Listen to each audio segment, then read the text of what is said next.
Sabda TV. Bismillahirrahmanirrahim. Assalamualaikum warahmatullahi wabarakatuh. Waalaikumsalam warahmatullahi wabarakatuh. Alhamdulillahi ala ihsanih wa syukru lahu ala taufiqihi wa amtinanih.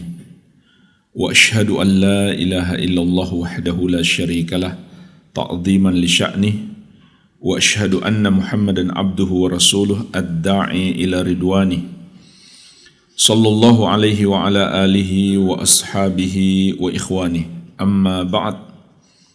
Fa ikhwani fid din wa akhwati fillah, kaum muslimin wal muslimat rahimani wa rahimakumullah. Semoga Allah Azza wa Jalla senantiasa mencurahkan rahmatnya kepada kita sekalian. Kita akan membahas bab tentang kewajiban mensyukuri nikmat Allah Subhanahu wa ta'ala. Karena mensyukuri nikmat Allah itu terkait dengan tauhid seseorang. Yang pertama, ketika kita meyakini nikmat Allah benar-benar berasal dari Allah, maka ini bagian dari tauhid rububiyah. Kita meyakini segala nikmat yang kita rasakan itu datangnya dari Allah Subhanahu wa ta'ala. Ini bagian dari tauhid rububiyah. Kita meyakini hanya Allah Tabaraka wa ta'ala yang memberikan kenikmatan kepada kita. Sebagaimana juga Allah tegaskan di surat An-Nahl ayat ke-53. Wa ma bikum min ni'matin faminallah. Apapun nikmat yang ada padamu, maka itu datangnya dari Allah Subhanahu wa ta'ala. Kemudian kita bersyukur dengan cara beribadah kepada Allah. Maka ini bagian dari tauhid uluhiyah. Bagian dari tauhid uluhiyah. Karena hakikat syukur adalah menyembah Allah Subhanahu wa ta'ala. Ini hakikat syukur. Bukan sekedar kita mengucapkan kata syukur, tapi kita beribadah kepada Allah, menjalankan perintahnya dan menjauhi larangannya. Makanya Nabi Muhammad SAW melakukan sholat malam, sholat tahajud. Saking lamanya beliau berdiri, kedua kaki beliau pecah-pecah. Ummul Mukminin Aisyah radhiyallahu anha merasa heran dan bertanya mengapa beliau masih melakukan itu. Padahal dosa-dosa beliau yang telah lalu maupun yang akan datang sudah diampuni. Maka Nabi SAW menjawab, afala akunu abdan syakura, tidakkah aku menjadi seorang hamba yang selalu bersyukur? Jadi syukur itu adalah dengan beribadah kepada Allah Subhanahu wa ta'ala. Dan ulama juga menjelaskan rukun syukur ada 3. Rukun syukur ada 3. Yang pertama, mengakui dalam hati bahwa segala nikmat datangnya dari Allah Subhanahu wa ta'ala. Yang kedua, memuji Allah dengan lisan kita dan menyandarkan nikmat itu kepada Allah. Kita mengatakan alhamdulillah, ini adalah nikmat yang Allah berikan. Yang ketiga, melakukan amalan yang dapat membuat Allah pemberi nikmat meridhoi kita. Melakukan amalan-amalan yang dengannya pemberi nikmat yaitu Allah Subhanahu wa ta'ala meridhoi kita. atau dengan kata lain kita beribadah kepada Allah Subhanahu wa taala atau menggunakan nikmat yang Allah berikan kepada kita itu untuk beribadah kepadanya. Inilah 3 rukun kesyukuran. Jadi jemaah sekalian, penulis rahimahullah menyebutkan bab tentang kewajiban mensyukuri nikmat karena dia berkaitan dengan tauhid dari 2 sisi. Sisi yang pertama dari sisi rububiyah, yaitu kita meyakini segala nikmat datangnya dari Allah. Sisi yang kedua, kita mensyukuri nikmat itu, maka itu bagian dari pengamalan terhadap tauhid uluhiyah. Karena mensyukuri nikmat adalah dengan beribadah kepada Allah Subhanahu wa taala. Kemudian beliau menyebutkan dalil yang pertama sekaligus dijadikan sebagai judul bab, babu qaulillahi ta'ala, bab tentang firman Allah Subhanahu wa ta'ala, wala in adzaqnahu rahmatan minna min ba'di dharra'a massathu la yaqulanna hadza li. Dan apabila kami anugerahkan kepadanya rahmat dari sisi kami. Maksud rahmat di sini adalah nikmat dunia. Karena rahmat itu mencakup nikmat dunia dan nikmat akhirat. Akan tetapi yang dimaksudkan dalam ayat ini adalah nikmat dunia, seperti kekayaan dan kesehatan. Maka kata Allah, dan apabila kami anugerahkan kepadanya rahmat, yaitu nikmat dunia yang berasal dari sisi kami, setelah sebelumnya dia ditimpa musibah, ditimpa bahaya, maka dia kemudian mengatakan, hadza li, ini memang untukku. Surat Fussilat ayat ke-50. Jadi ayat ini berbicara tentang seseorang ketika dia ditimpa bahaya, ketika dia mengalami musibah, dia selalu kembali kepada Allah, meminta pertolongan Allah. Tapi setelah Allah berikan kepadanya nikmat, musibahnya dihilangkan, dia melupakan Allah Subhanahu wa ta'ala. Apa yang dia katakan? Hadza li, nikmat dunia ini memang untukku. Apa maksud ucapannya? Syekh menyebutkan penjelasan dari para ulama ahli tafsir dari generasi salaf. Qala Mujahid, Imam Mujahid rahimahullahu ta'ala, imam besar ahli tafsir dari generasi tabi'in, murid senior Ibnu Abbas radhiyallahu ta'ala anhuma. Beliau mengatakan,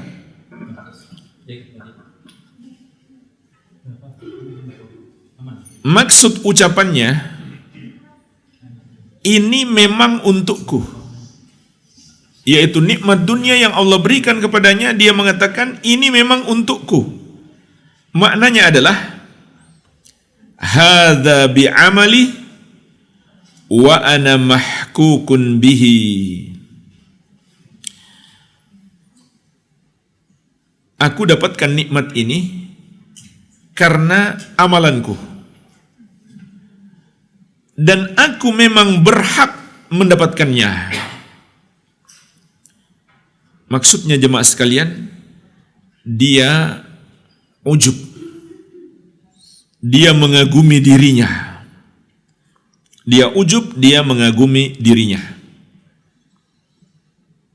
Jadi ayat ini bermakna celaan. Surat Fussilat ayat ke-50. Ketika dia ditimpa bahaya, dia kembali kepada Allah. Ketika Allah berikan nikmat, Allah hilangkan bahaya itu, dia mengatakan, ini memang untukku. Maknanya adalah, aku memang berhak mendapatkannya. Ini sebuah kalimat yang menunjukkan dia itu ujub, mengagumi dirinya. Dan ini termasuk celah di dalam tauhid. Mengurangi tauhid seseorang. walaupun tidak sampai syirik besar, namun termasuk syirik kecil. Syiriknya dari dua sisi. Yang pertama dari sisi rububiyah, karena yang memberikan nikmat adalah Allah. Ketika dia mengatakan, aku memang berhak mendapatkan nikmat, aku memang pantas mendapatkan nikmat, maka itu mengandung pengingkaran terhadap rububiyah Allah Subhanahu wa ta'ala. Sebab Allah memberikan nikmat kepada siapa yang dia kehendaki. Tidak layak seseorang itu merasa Allah harus memberikan nikmat kepadanya. Kemudian yang kedua, syirik dalam uluhiyah. Karena ucapan seperti ini mengandung kufur nikmat, tidak mensyukuri nikmat Allah. Namun jemaah sekalian, ini masuk kategori syirik kecil. Wa qala Ibnu Abbasin radhiyallahu ta'ala anhuma, dan berkata sahabat yang mulia Ibnu Abbas, semoga Allah meridhai beliau dan ayahnya, yuridu min indi, yang dia maksudkan adalah dari sisiku. Maksudnya adalah aku mendapatkan nikmat ini karena aku memang bekerja keras.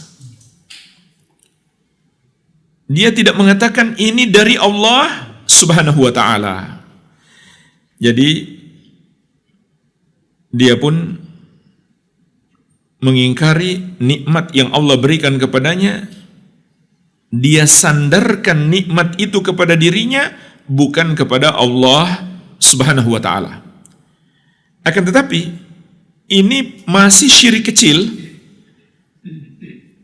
selama dia meyakini nikmat itu datangnya dari Allah. Cuma di lisannya dia mengatakan, ini memang saya kerja keras. Dia tidak sandarkan kepada Allah. Maka ini termasuk syirik kecil. Namun kalau dia tidak lagi meyakini nikmat itu datangnya dari Allah, maka tidak diragukan lagi itu sudah menjadi syirik besar. Karena itu berarti pengingkaran secara keseluruhan terhadap rububiyah Allah Subhanahu wa ta'ala. Jadi kesimpulannya, surat Fussilat ayat ke-50 mencela dua hal, atau di dalamnya terkandung dua hal yang bertentangan dengan syukur nikmat. Yang pertama, orang yang merasa tinggi atau ujub, kagum terhadap dirinya, sehingga dia seakan mengharuskan Allah memberikan nikmat kepadanya. Ini bagian dari kesombongan. Dan Nabi sallallahu alaihi wasallam memberi peringatan keras. Thalathun muhlikat, ada 3 perkara yang membinasakan. Syuhun muta', wa hawan muttaba', wa ijabul mar'i binafsihi. Kekikiran yang ditaati, hawa nafsu yang dituruti, dan kekaguman seseorang terhadap dirinya, atau bersifat ujub. Dan ujub bagian dari kesombongan, dan kesombongan bertentangan dengan tauhid. Ini yang pertama. Yang kedua, dia menyandarkan nikmat Allah kepada dirinya sendiri, kepada hasil usahanya, bukan kepada Allah Subhanahu wa ta'ala sang pemberi nikmat. Tapi kalau kita mengatakan, alhamdulillah saya mendapatkan nikmat ini karena saya berbisnis, ya tidak apa-apa. Kita puji Allah dulu. Jangan seakan kita lupakan Allah dan kita sandarkan nikmat itu semata-mata pada usaha kita. Maka ini bertentangan dengan tauhid. Kemudian dalil yang kedua, wa qauluhu ta'ala, dan firman Allah Subhanahu wa ta'ala, qala innama utituhu ala ilmin indi. Dia berkata, yaitu Qarun. Ayat ini berbicara tentang Qarun, orang kaya di zaman Nabi Musa alaihi salam. Hanyalah aku mendapatkan nikmat itu berdasarkan ilmu yang aku miliki. Surat Al-Qasas ayat ke-78. Apa maksud ucapan Qarun? Juga mengandung dua arti, dua makna. Qala Qatadah. Makna yang pertama, berkata Imam Qatadah, imam besar ahli tafsir dari generasi tabi'in, rahimahullahu ta'ala, ala ilmin minni biwujuhil makasib. Berdasarkan ilmu yang aku ketahui tentang seluk-beluk berbisnis. Ini makna yang pertama. Qarun mengatakan, aku mendapatkan kekayaan ini karena ilmu yang aku miliki. Maksudnya, aku memang pandai berbisnis. Kalau zaman sekarang, dia mungkin mendalami ilmu bisnis, kuliah atau ikut pelatihan-pelatihan online dan sebagainya, menguasai manajemen dan lain-lain. Maka itulah yang dia banggakan dan dia sandarkan kekayaannya kepada ilmunya tersebut, bukan kepada Allah Subhanahu wa ta'ala. Ini yang pertama. Wa qala akharun, makna yang kedua, ulama lain mengatakan ala ilmin minallahi anni lahu ahlun.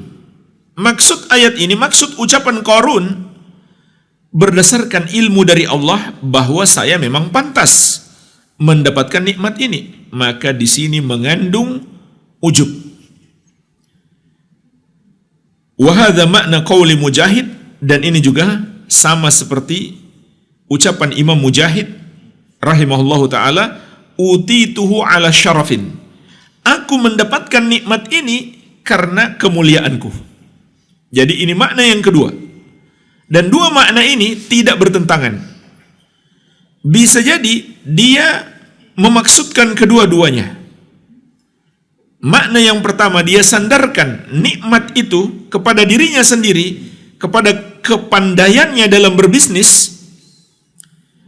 Dan makna yang kedua, dia merasa tinggi, merasa pantas, merasa Allah harus memuliakan dia dengan harta yang melimpah. Maka ini adalah ujub. Jadi ayat ini sama persis maknanya dengan ayat sebelumnya. Maka jemaah sekalian, ini dua bentuk kufur nikmat. Dua bentuk kufur nikmat. Yang pertama, orang yang menyandarkan nikmat Allah kepada selain Allah. Sama saja dia sandarkan kepada dirinya sendiri atau dia sandarkan kepada orang lain. Yang kedua, orang yang ujub, kagum terhadap dirinya, merasa tinggi, merasa mulia, sehingga Allah harus memberikan nikmat itu kepadanya. Maka keduanya bertentangan dengan tauhid. Namun hukum asalnya dia tidak sampai syirik besar. Ini adalah syirik kecil. Kecuali seseorang tidak lagi meyakini Allah yang memberikan nikmat kepadanya, atau meyakini ada selain Allah yang maha mampu memberikan nikmat kepadanya, maka menjadi syirik besar. Jemaah sekalian, pelajaran lainnya yang bisa kita petik dari ayat ini juga termasuk kesalahan dalam memandang nikmat dunia. Kita menganggap itu sebuah kemuliaan. Inilah anggapan Qarun. Dia merasa dimuliakan oleh Allah dengan nikmat dunia. Maka jemaah sekalian, ini pandangan yang salah. Karena buktinya Allah berikan nikmat dunia bukan hanya kepada orang-orang yang Allah cintai, orang beriman, tapi juga Allah berikan kepada orang-orang kafir. Apakah itu tandanya Allah memuliakan mereka? Tentu tidak. Allah mengatakan ulaika hum syarrul bariyah. Mereka adalah seburuk-buruk makhluk. Tapi faktanya banyak orang-orang kafir Allah berikan harta yang melimpah. Mungkin kalau kita baca di daftar orang-orang terkaya di dunia, mayoritasnya orang kafir. Bahkan daftar orang-orang terkaya di negeri muslim terbesar ini, mungkin mayoritasnya orang-orang kafir. Apakah dengan itu mereka menjadi mulia? Tidak. Apakah Allah memuliakan mereka dengan harta yang melimpah itu? Sama sekali tidak.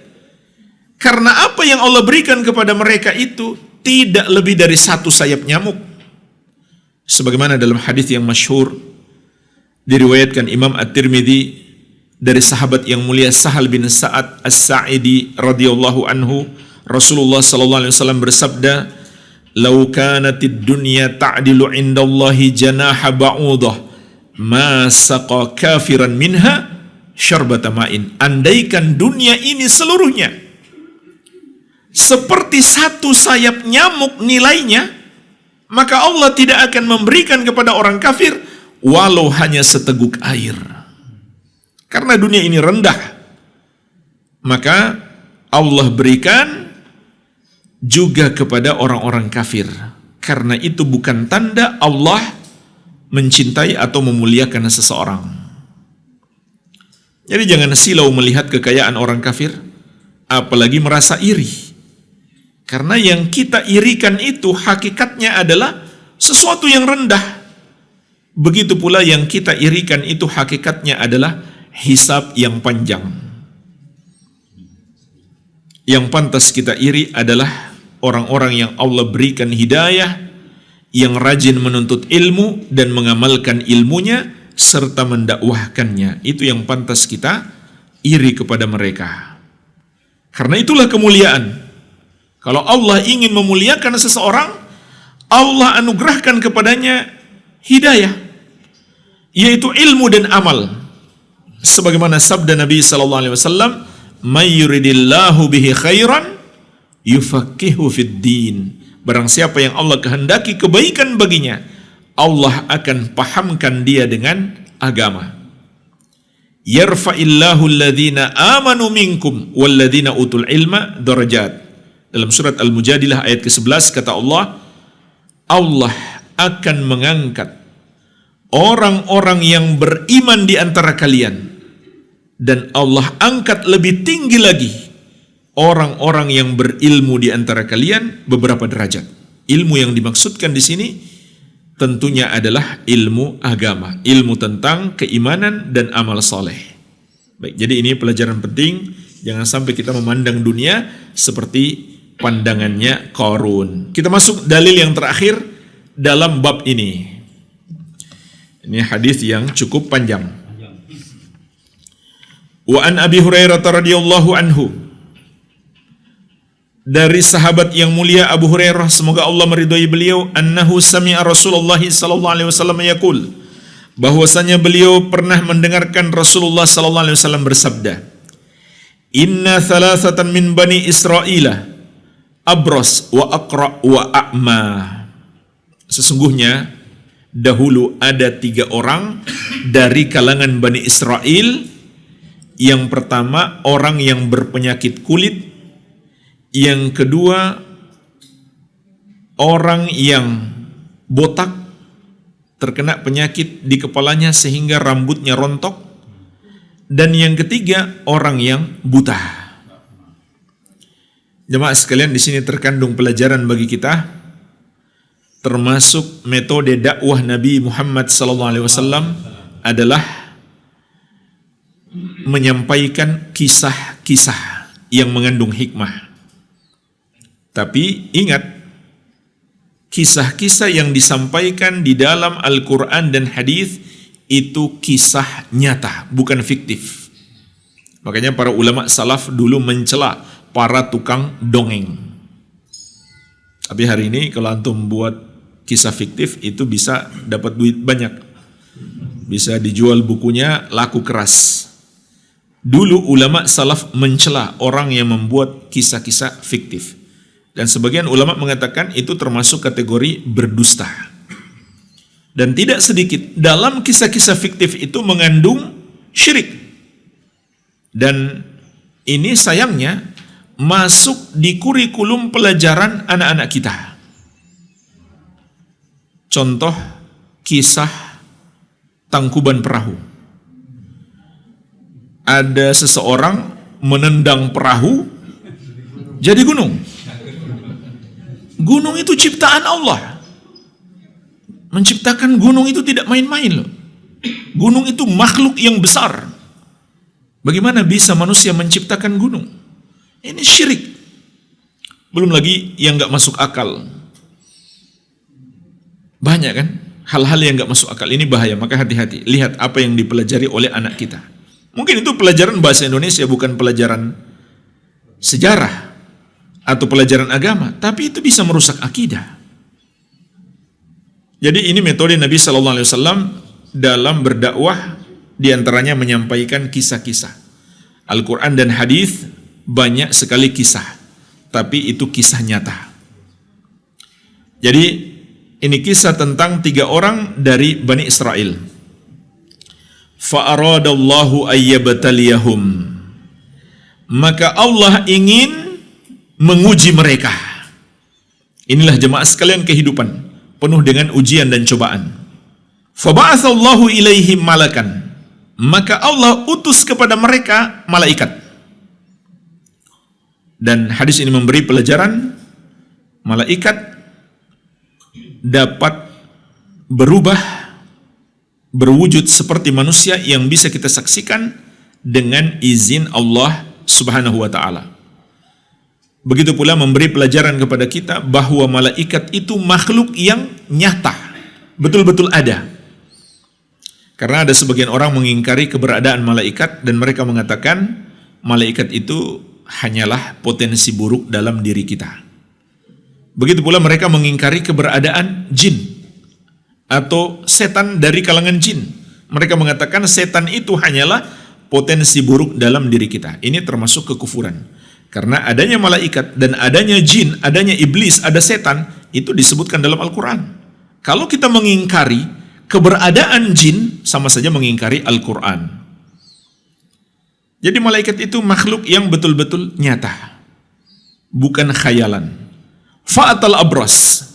Malaikat pun mulai mendatangi orang yang pertama, orang yang terkena penyakit kulit. Faqal, lalu bertanya kepadanya, ayyu syai'in ahabbu ilaika? Apakah sesuatu yang paling kamu sukai? Qala launun hasanun wa jildun hasanun. Dia mengatakan kulit, warna kulit yang bagus dan kulit yang mulus. Wa yadhhabu anni alladhi qad qadirani an-nasu bihi. Sehingga hilang dariku sesuatu yang membuat manusia jijik kepadaku.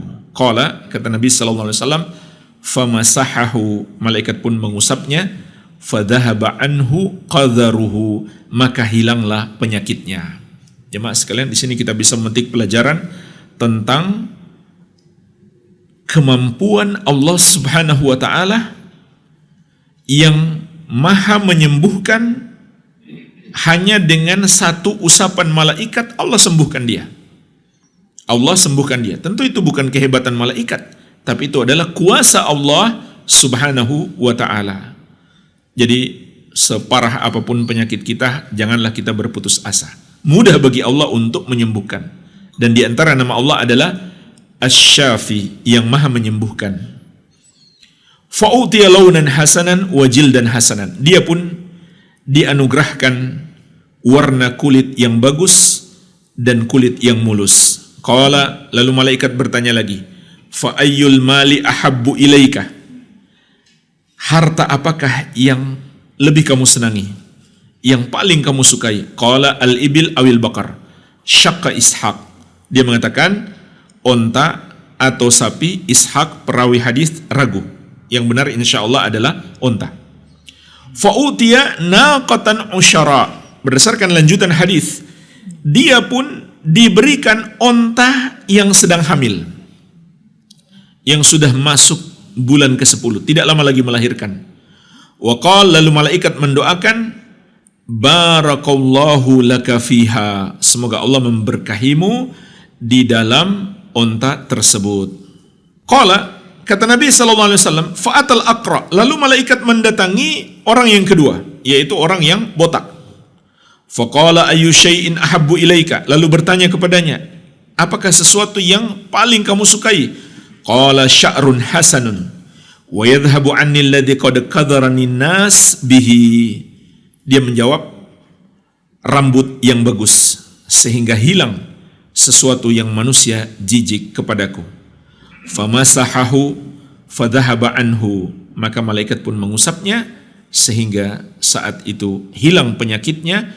Wa u'tiya sya'ran hasanan. Dan dia pun dianugerahkan rambut yang bagus. Faqal, lalu malaikat bertanya lagi, ayyul mali ahabbu ilaik. Harta apakah yang paling kamu senangi? Qala al-baqar awil ibil. Dia menjawab, sapi atau onta. Ini juga keraguan perawi. Yang benar insyaallah adalah sapi. Sebagaimana lanjutan hadis, fa'utiya baqaratan hamilan. Dia pun diberikan sapi yang sedang hamil. Qala barakallahu laka fiha. Lalu malaikat mendoakan lagi, semoga Allah memberkahimu pada sapimu tersebut. Fa'atal a'ma. Lalu malaikat mendatangi orang yang ketiga, yaitu si buta. Faqal, lalu bertanya kepadanya, ayyu syai'in ahabbu ilaika. Apakah sesuatu yang paling kamu sukai? Qala ayyaruddallahu ilayya basari. Yang paling aku sukai adalah Allah mengembalikan kepadaku penglihatanku. Fa ubsira bihin nas, sehingga aku bisa melihat orang-orang. Jemaah sekalian, sampai di sini kita bisa memetik pelajaran bahwa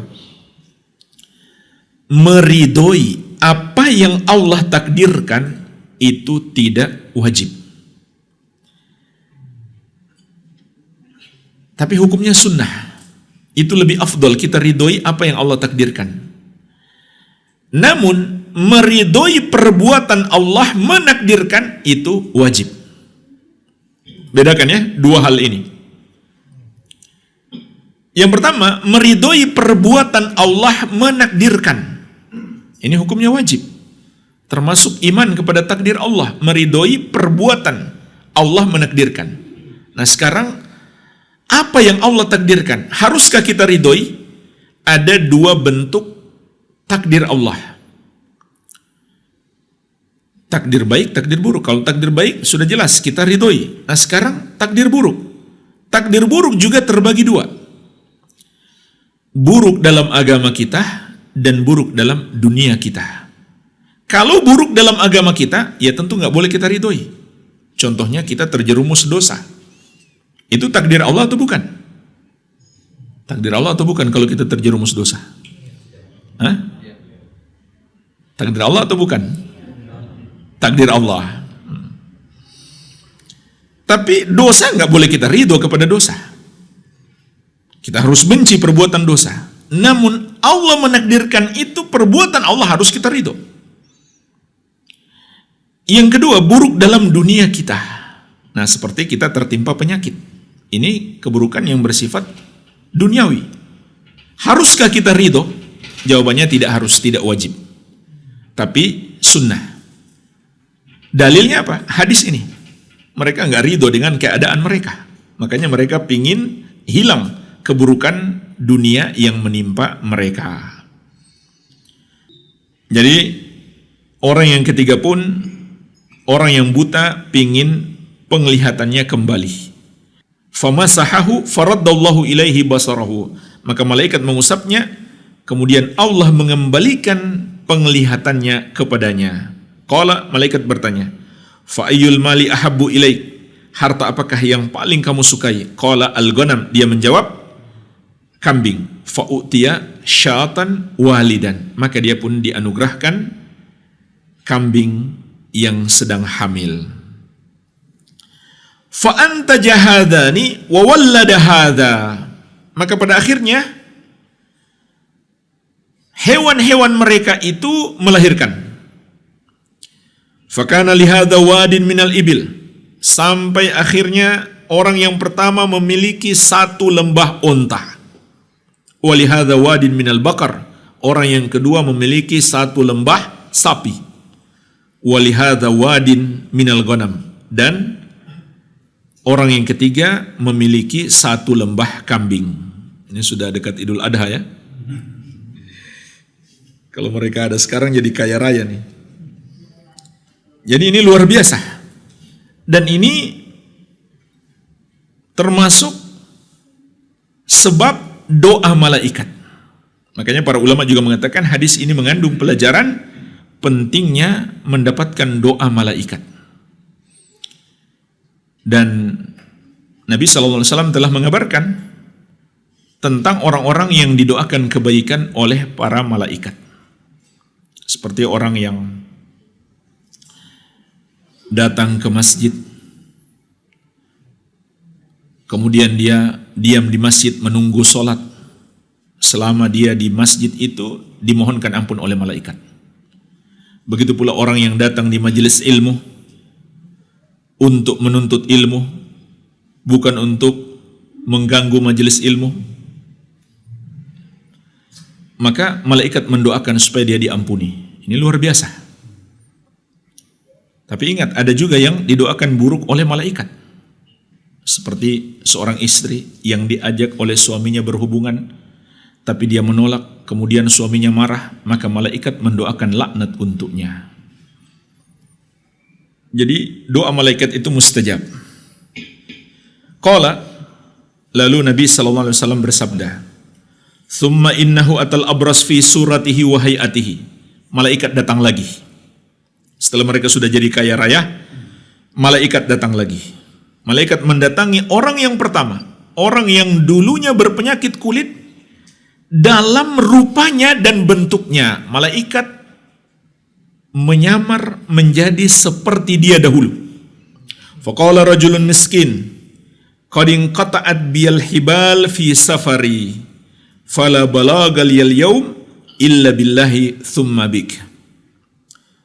Malaikat mengatakan kepadanya, saya ini orang miskin, kehabisan bekal dalam perjalanan, maka saya tidak bisa sampai ke tempat tujuan hari ini kecuali dengan pertolongan Allah, kemudian dengan sebab engkau.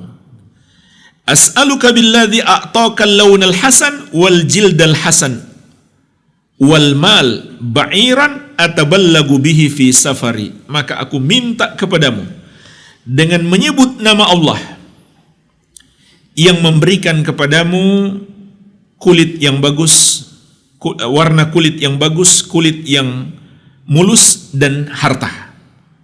1 ekor onta saja saya minta dengan nama Allah agar saya bisa melanjutkan perjalanan. Faqal, lalu dia menjawab, al-huquq katsirah. Hak-hak yang harus saya penuhi banyak. Artinya mohon maaf saya nggak bisa berikan kepadamu. Jemaah sekalian, di sini kita bisa memetik pelajaran harta yang kita miliki ada ujian dari Allah Subhanahu wa taala di dalamnya. Ujiannya adalah syariat yang telah diperintahkan kepada kita. Apakah itu zakat yang wajib, atau sedekah yang sunnah, atau nafkah yang wajib, atau nafkah yang sunnah. Itu ujian terhadap harta kita. Kemudian Nabi SAW dalam hadis ini mengingatkan tentang ucapan orang yang pelit, selalu mencari-cari alasan. Ini sifat orang yang pelit, selalu dia mencari-cari alasan. Ya, ngeles ya. Dia mengatakan al-huquq katsira, hak-hak sangat banyak. Maka ini di antara cara yang buruk untuk menolak menunaikan kewajiban, memperbanyak alasan. Seorang muslim tidak seperti itu. Seorang muslim apa adanya dan selalu tunduk kepada syariat Allah.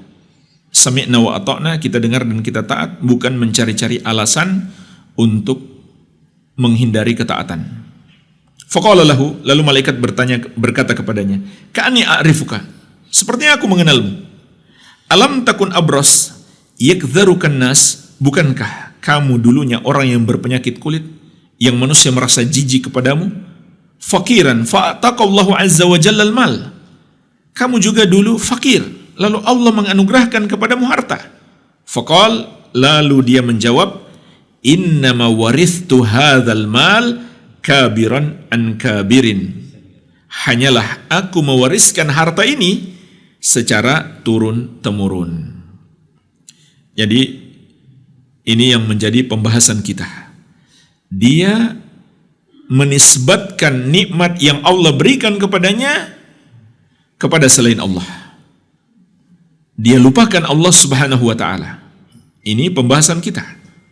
Faqal, lalu malaikat berkata kepadanya, in kunta kadziban fasayyarakallahu ila ma kunta. Kalau kamu dusta, maka semoga Allah kembalikan kamu seperti semula. Sudah diancam seperti itu, dia belum takut juga. Ini bahaya orang yang sudah tersesat. Wa atal aqra fi suratihi. Kemudian malaikat mendatangi orang yang kedua, orang yang botak dalam rupanya seperti bentuknya dahulu. Faqala lahu mithla ma qala li hadza. Malaikat pun berkata kepadanya seperti kepada orang yang pertama. Wa radda alaihi mithlu ma radda alaihi hadza. Dia pun menjawab persis seperti jawaban orang yang pertama. Faqal, maka malaikat pun mendoakan keburukan untuknya. In kunta kadziban fasayyarakallahu ila ma kunta. Kalau kamu dusta, maka semoga Allah kembalikan kamu seperti semula. Qala, kemudian kata Nabi sallallahu alaihi wasallam, wa atal a'ma fi suratihi. Malaikat pun mendatangi orang buta itu dalam rupanya dahulu, seperti orang buta. Faqal, lalu berkata kepadanya, rajulun miskinun wa ibnu sabilin qad inqata'at biyal hibalu fi safari. Aku adalah orang miskin, seorang musafir yang kehabisan bekal dalam perjalananku ini. Fala balagal yauma illa billahi thumma bik. Maka aku tidak akan bisa sampai ke tempat tujuan kecuali dengan pertolongan Allah, kemudian dengan sebab pertolongan engkau. As'aluka billadhi radda alaika basaraka syatan ataballagu biha fi safari. Aku mohon dengan menyebut nama Allah yang telah mengembalikan penglihatanmu, seekor kambing saja, agar aku bisa tiba di tempat tujuan dengan bermodalkan satu kambing. Jemaah sekalian, cara meminta seperti ini, insyaallah ta'ala ada pembahasan khusus tentang ini. Kalau orang meminta kepada kita dengan menyebut nama Allah, maka wajib kita untuk mengabulkan apa yang dia minta, selama permintaannya itu tidak bertentangan dengan syariat dan selama kita mampu untuk mengabulkannya, demi pemuliaan terhadap Allah Subhanahu wa taala. Faqal, lalu orang itu pun menjawab, qad kuntu a'ma faraddallahu ilayya basari. Betul, aku memang dulunya buta, lalu Allah kembalikan penglihatanku. Perhatikan jemaah sekalian, dia menyandarkan nikmat kepada Allah. Inilah orang yang bersyukur. Jangan kita menyandarkan kepada sebab, walaupun itu betul-betul sebab. Saya sembuh karena saya ke dokter, lalu kita lupakan Allah. Katakan, alhamdulillah, dengan sebab dokter itu saya sembuh. Puji dulu Allah, Allah yang memberikan nikmat. Ini orang yang bersyukur. Dia mengatakan, Allah yang mengembalikan penglihatanku. Fakhudh ma syi'tah, wada' ma syi'tah. Lalu dia pun mengatakan, ambil sesukamu, tinggalkan sesukamu. Ini luar biasa. Fa wallahi la ajhaduka bi syai'in akhadtahu lillah. Maka demi Allah, aku tidak akan menghalangimu untuk mengambil sesuatu karena Allah Subhanahu wa taala. Faqala, lalu malaikat menjawab, amsik malak fa innama betulitum. Tahanlah hartamu, kalian hanyalah diuji. Faqad radiyallahu anka wa sakhita ala sahibaik. Maka Allah telah meridhoimu dan murka kepada dua kawanmu. Akhrajahu, dikeluarkan oleh Al-Bukhari dan Muslim. Walhamdulillah, kita sudah sebutkan beberapa pelajaran yang terkandung dari hadis ini. Baik, semoga bermanfaat. Lebih dan kurangnya saya mohon maaf. Wabillahi taufik. Subhanakallahumma wa bihamdik, asyhadu an la ilaha illa anta, astaghfiruka wa atubu ilaik. Wa sallallahu ala nabiyyina Muhammadin wa alihi wasallam. Wa akhiru da'wana anil hamdulillahi rabbil alamin. Wassalamualaikum warahmatullahi wabarakatuh. Waalaikumsalam warahmatullahi wabarakatuh.